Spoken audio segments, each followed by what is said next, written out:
महाराष्ट्र में 24 घंटे में कोरोना के 2553 नए मरीज, 109 लोगों ने वायरस की वजह से गंवाई जान। महाराष्ट्र में 88,000 के पार पहुंची मरीजों की कुल संख्या, अब तक 3,000 से ज्यादा मरीजों की मौत। महाराष्ट्र में कोरोना के 44,000 से ज्यादा एक्टिव केस, अब तक 40,000 से ज्यादा मरीज हुए स्वस्थ। मुंबई में कोरोना मरीजों की संख्या 50,000 के पार, माया नगरी में वायरस की वजह से 1,700 से ज्यादा की मौत। मुंबई में 24 घंटे में 1,311 नए संक्रमित, 64 मरीजों की मौत, 22,000 से ज्यादा अब तक हो चुके हैं स्वस्थ। महाराष्ट्र में आज से रियायतों का नया दौर, 10% क्षमता के साथ निजी दफ्तर खोलने की भी मंजूरी। महाराष्ट्र के गृह मंत्री अनिल देशमुख ने मनाया पुलिसकर्मी का जन्मदिन, मुंबई पुणे एक्सप्रेसवे पर कार के बोनट पर रखकर काटा केक। मुंबई में एक बार फिर सड़कों पर उतरी बेस्ट की बसें, बस स्टॉप पर यात्रियों की कतारें। काम पर जाने वालों के चलते मुंबई ईस्टर्न एक्सप्रेसवे पर लगा जाम, गाड़ियों की देखी लंबी कतार। मुंबई के वेस्टर्न एक्सप्रेसवे पर भी जाम के हालात, सुबह के वक्त सड़कों पर रेंगती दिखी गाड़ियां। 83 अंकों की बढ़त के साथ 34,370 पर बंद हुआ सेंसेक्स। निफ्टी 25 पॉइंट बढ़कर 10,167 पर बंद। जून के बाद भी जारी रह सकती है महिलाओं के खाते में 500 रुपए महीने जमा करने वाली योजना, 20 करोड़ महिलाओं को होगा फायदा। एसबीआई ने 0.8% ब्याज पर शुरू किया पर्सनल गोल्ड लोन, 20 लाख तक का कर्ज लेने की सुविधा। बीपीसीएल के विनिवेश के लिए सरकार को भरोसा, चीन से कतराने वाली पेट्रोलियम कंपनियां खरीद सकती हैं हिस्सेदारी। वाहन उद्योग में डिमांड न बढ़ने पर ऑटो कंपोनेंट सेक्टर में बड़े पैमाने पर जाएंगी नौकरियां, एसीएमए ने जताई आशंका। फेसबुक अपने ऐप पर जल्द ही मुहैया कराएगा डार्क मोड, फेसबुक के वेब वर्जन पर पहले से मौजूद है डार्क मोड। जो यूजर्स को फ्री मिलेगा 1 साल तक डिज्नी और हॉटस्टार वीआईपी का सब्सक्रिप्शन, चुनिंदा प्रीपेड प्लान से रिचार्ज कराने पर मिलेगा फायदा। मंदी के लंबे वक्त तक खींचने से रुपए होगा कमजोर, एसबीआई की रिपोर्ट में दावा, एफडीआई में भी हो सकती है भारी कमी। खत्म हुआ सस्ते मोबाइल डेटा कॉल्स का दौर, जियो, एयरटेल और वोडा आइडिया समेत तमाम टेलीकॉम कंपनियों ने अनुशासित टैरिफ फेज में की एंट्री। एमजी मोटर्स इंडिया और टाटा पावर ने मिलाए हाथ, चुनिंदा जगहों पर सुपर फास्ट चार्जिंग स्टेशन लगाने का करार।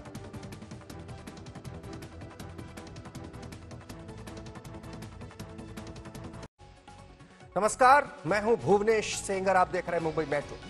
महाराष्ट्र में कोरोना के केस लगातार बढ़ रहे हैं। 24 घंटे में पूरे महाराष्ट्र में 2,553 लोग कोरोना से संक्रमित पाए गए, वहीं 109 लोगों की मौत हुई है। वहीं मुंबई की बात करें, बीते 24 घंटे में 1,311 नए केस मिले, जबकि 64 लोग सिर्फ मुंबई में कोरोना से जान गंवा चुके हैं।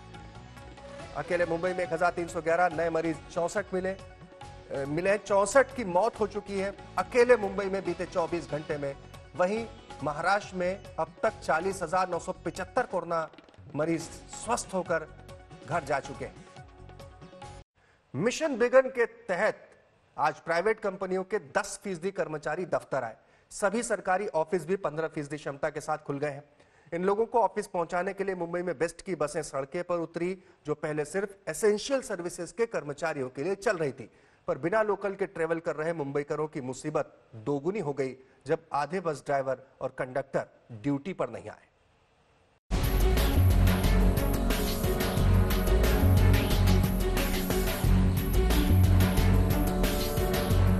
लॉकडाउन के बाद पहली बार काम पर निकले मुंबईकरों की मुश्किलों का अंत नहीं था। आसपास मंडराता कोरोना का खतरा और सोशल डिस्टेंसिंग की धज्जियां, ऊपर से बसों के लिए घंटों इंतजार। देखते हैं कि क्या अरेंजमेंट है ताकि जो कोरोना वायरस उसका फैलाव न बढ़े, उसको रोकने के लिए। पहले तो जब लोग घुसेंगे तो वो इतने ही घुसेंगे कि वो एक सीट जो जैसे आप देख लीजिए, ये 2 लोग इस पर अमूमन बैठते हैं, लेकिन एक ही शख्स बैठेगा इस सीट पे, तो यानी कि 50% से भी कम ऑक्यूपेंसी होगी। अब आप देख लीजिए, ये एक शीट लगा दी गई है जो कि जिसके आगे आप जा नहीं सकते। यहाँ पे इनफैक्ट इसको बंद कर दिया गया है। कंडक्टर यहाँ पर क्योंकि उसको लेना है टिकट, तो वो भी अब मास्क पहनेंगे, फिर साथ ही ग्लव्स पहनेंगे। तो प्रिकॉशन बीएसटी की तरफ से भी ली जा रही है। सोशल डिस्टेंसिंग की वजह से बस में क्षमता से कम लोग चढ़ पा रहे थे। ऊपर से बेस्ट का आधा स्टाफ तो ड्यूटी पर ही नहीं पहुंचा। बेस्ट, जो पहले आज 2500 से ऊपर बसें चलाने की सोच रहा था, सिर्फ 2132 बसें ही चला पाया। जो ऑटो रिक्शाज हैं वो भी चलने लगे हैं। आइए कुछ ऑटो रिक्शा ड्राइवर से ही बात करते हैं। कितने दिन बाद निकला? मैं 2.5 महीने के बाद घर में से निकला हूँ। 2.5 महीने बाद कैसे चला इतना रोजी रोटी? क्या वही जो बचा था बैंक में वो भी जीरो बैलेंस हो गया मैडम। ये बताइए कुछ सैनिटाइजर या हाथ साफ सफाई करने के लिए कुछ मिल रहा है? नहीं मैडम, ऐसा कुछ नहीं रहा। नहीं अभी थोड़ा पैसा कमा लेंगे तो ले लेंगे खरीद के। मिशन विगन के तीसरे फेज के पहले दिन ही वेस्टर्न और ईस्टर्न एक्सप्रेस हाईवे पर ट्रैफिक का बुरा हाल था। यहाँ पर दफ्तरों में आज पहला दिन है। तकरीबन जो प्राइवेट कंपनीज हैं जो नॉन एसेंशियल हैं उन्हें 10% अपनी जो तादाद है उसके जो एम्प्लॉयज हैं उसके साथ काम करना है, जो शुरू हो गया है। इसकी वजह से आप देख लीजिए कितने सारे लोग इस वक्त दफ्तरों की तरफ, दक्षिण मुंबई की तरफ जा रहे हैं। मुंबई में सड़क के दोनों साइड दुकानें खुली दिखी, जो कि नियमों का उल्लंघन है।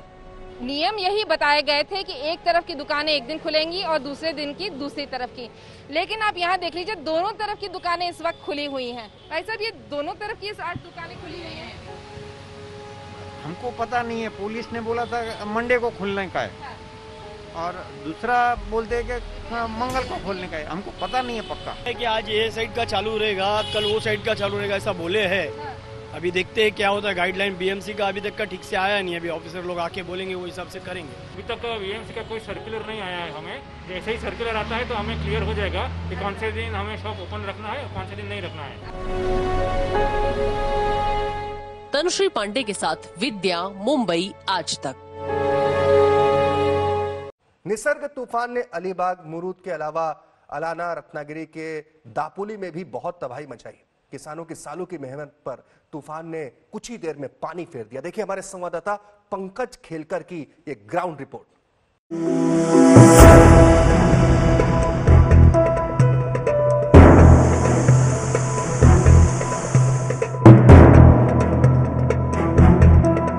निसर्ग तूफान का कहर रत्नागिरी के दापोली पर सबसे पहले टूटा था। यही तूफान से मची तबाही की तस्वीरें सबसे ज्यादा वायरल हुई थी।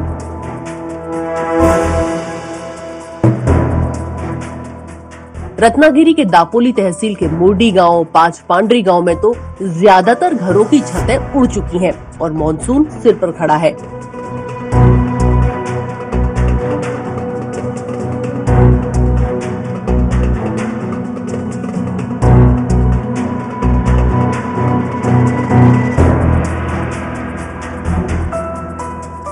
ये जो चक्रवात था ये तो हमने पहली बार देखा है। नॉट इवन मेरे पिताजी 86 ईयर के ओल्ड है, उन्हें भी ये पहली बार देखा है। और ये तबाही तो हमने सोची भी नहीं थी, कभी दिमाग में नहीं था ये इतना हवाक हो जाएगा। पूरी तबाही मच गई है। यहाँ पर लोग बहुत डरे हुए हैं। घरों के छत जैसा कौल बोलते हैं वो मिट्टी का रहता है, पतरे का रहता है, सीमेंट का पतरा रहता है या कोई स्टील का रहता है, वो सब उखड़ गया है और सब इधर उधर फेंक गया है।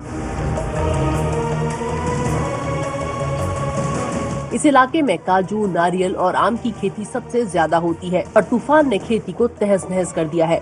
इस किसान दंपत्ति ने आम के पेड़ बटाई पर लिए थे, पर जब फल मिलने का नंबर आया तो तूफान सब निकल गया।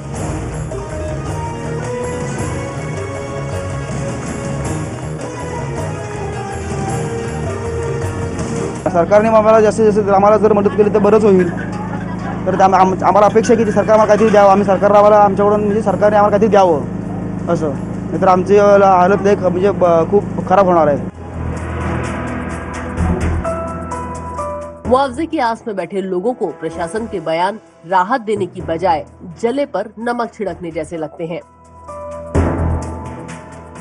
प्रशासन, जिला प्रशासन के तौर पर लोगों को कहना चाहूँगी कि जिसका भी नुकसान हुआ है हम अगले 48 घंटे में उनके नुकसान का पूरा असेसमेंट करने वाले हैं। कच्चे घर, पक्के घर, स्लम्स में, पेड़ों का, बागीचों का जो नुकसान हुआ है उसका असेसमेंट किया जाएगा और सरकार को असेसमेंट जल्दी से जल्दी भेजा जाएगा। और मुझे गांव में अभी 15 दिन बिजली नहीं आएगी। कुछ घंटे के तूफान ने गांव वालों की सालों की मेहनत पर पानी फेर दिया है।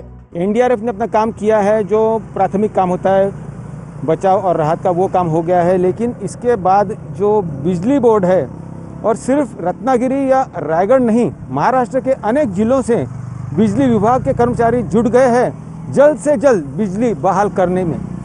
पंकज खेलकर, दापोली, आज तक। घाना का एक फुटबॉलर लॉकडाउन की वजह से मुंबई में फंस गया। रहने की कहीं जगह नहीं मिली तो मुंबई एयरपोर्ट 74 दिनों के लिए उसका घर बन गया। इस खिलाड़ी को एयरपोर्ट पर बहुत प्यार मिला और दोस्त भी। धन्यवाद and नमस्ते। जिस तरह से फिल्म टर्मिनल में टॉम हैंक्स को एयरपोर्ट पर रहना पड़ा था, घाना के रोआन मुलर को लॉकडाउन की वजह से असल जिंदगी में मुंबई एयरपोर्ट पर 74 दिन रुकना पड़ा।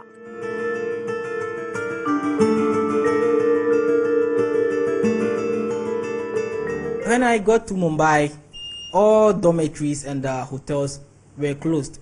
So I met this police car, and I told them, "This is my problem. Now I don't know where to go." So they told me to go straight directly to the airport. 23 साल के रोआन नवंबर में Kerala football खेलने आए थे। मार्च में corona फैलने लगा तो घाना की फ्लाइट पकड़ने के लिए मुंबई आ गए, पर अचानक लॉकडाउन की वजह से फ्लाइट्स बंद हो गईं।